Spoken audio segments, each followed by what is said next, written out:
বিসমিল্লাহির রহমানির রহিম। সুপ্রিয় দর্শক, আসসালামু আলাইকুম। রেনেস কিচেন থেকে সবাইকে অনেক অনেক শুভেচ্ছা জানাচ্ছি আমার আজকের রেসিপিটি দেখার জন্য। আমি আজকের রেসিপিটা শেয়ার করব, সেটা হচ্ছে ফ্রুট কাস্টার্ড। অনেক সহজ একটা ডেজার্ট রেসিপি এটা।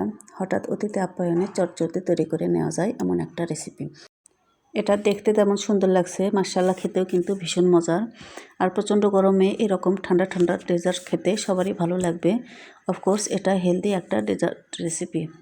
তো চলুন দেখে নেওয়া যাক মূল রেসিপিটি। আমি প্রথমে পাউডারটা প্রসেস করে নেব। এখানে আমি ভ্যানিলা এসেন্সের কাস্টার্ড পাউডার নিয়েছি। এতে করে কিন্তু এক্সট্রা ফ্লেভার অ্যাড করতে হবে না।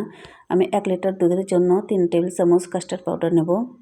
আর 1 লিটার দুধের জন্য 3 টেবিল চামচই যথেষ্ট। আপনারা চাইলে আরও 1 চামচ বেশি নিতে পারেন।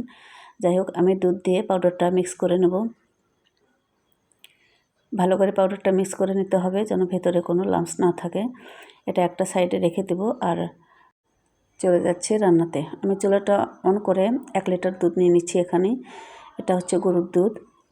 আপনারা চাইলে পাউডার দুধও দিয়ে তৈরি করতে পারেন। মিষ্টির জন্য আমি 1 কাপ চিনি অ্যাড করছি। এখানে 200 গ্রামের মতো চিনি হবে। চিনিটা নিজের পছন্দ মতো কম বেশি করে নিতে পারবেন। আমি চুলার হিটটা হাই রেখে চিনিটা প্রথমে মেল্ট করে নেব আর ভালো করে দুধটা বয়েল করে নেব একটু সময় নিয়ে। আমার দুধটা বয়েল করা হয়ে গেছে। এবারে আমি কাস্টার্ড গোলানো যে পাউডার সেটা দিয়ে দিচ্ছি। আস্তে আস্তে করে দিয়ে দেব আর এভাবে আর এক হাতে নাড়তে থাকবো। একবারে কিন্তু দেওয়া যাবে না, এতে করে দলা পাকানোর সম্ভাবনা থেকে যায়। তো এভাবে অল্প অল্প করে দিয়ে অনবরত নেড়েচেড়ে রান্নাটা কমপ্লিট করতে হবে। আর নাড়ানো কিন্তু থামানো যাবে না। আমার পাউডারটা দেওয়া শেষ হয়ে গেছে। এভাবে অনবরত নেড়েচেড়ে রান্নাটা কমপ্লিট করতে হবে যেন উপরে কোনো সর না পড়ে। আর এরকম ঘনত্বে আমি রান্নাটা স্টপ করে দেব, কারণ এটা ঠান্ডা হলে আরও অনেকটা ঘনত্ব হয়ে যাবে এবং ফ্রিজে যখন রাখবো তখন আরও অনেকটা ঘন হয়ে আসবে। তো আমি একটা পাত্রে ট্রান্সফার করে নিচ্ছি, যে পাত্রে আমি কাস্টার্ডটা মিক্স করব। আমি ফ্যানের নিচে নিয়ে আবারও অনবরত নেড়ে চেড়ে ঠান্ডা করে নিচ্ছি। একেবারে ঠান্ডা হওয়ার পরে আমি ফ্রুটস অ্যাড করছি। এখানে 1 কাপ আমি আনার নিলাম, 1 কাপ কলা দিচ্ছি, 1 কাপ দিচ্ছি আপেল আর 1 কাপ দিচ্ছি আঙ্গুর। এখানে যার যার পছন্দ মতো ফ্রুটস অ্যাড করতে পারেন। চাইলে বাদাম, কিশমিশ কিংবা আরও অন্যান্য ফ্রুটস যেমন চেরি, ম্যাঙ্গো ইত্যাদি ইত্যাদি। তো আমি স্প্যাচুলা দিয়ে ভালো করে হালকা হাতে একটু নেড়ে মিশিয়ে নিচ্ছি।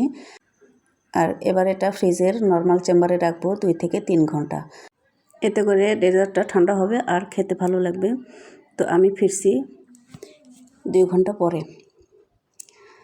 তো দর্শক, এবার ডেজার্টটা এবার পরিবেশনের পালা। ঠান্ডা ঠান্ডা। তো দেখতে পাচ্ছেন মাশাআল্লাহ লুকটা অনেক সুন্দর এসছে। খেতে কিন্তু ভীষণ মজার। সহজ রেসিপিতে শেয়ার করেছি।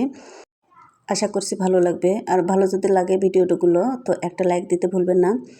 আর আমার সহজ সহজ এই রেসিপিগুলো পাওয়ার জন্য চ্যানেলটি সাবস্ক্রাইব করে নিতে পারেন। আর ফেসবুক পেজ থেকে যারা দেখছেন তারাও প্লিজ পেজটি ফলো করে নিতে পারবেন।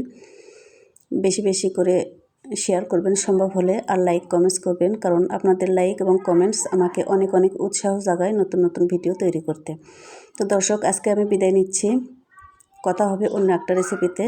সে পর্যন্ত সবাই অনেক অনেক ভালো থাকুন। আল্লাহ হাফেজ।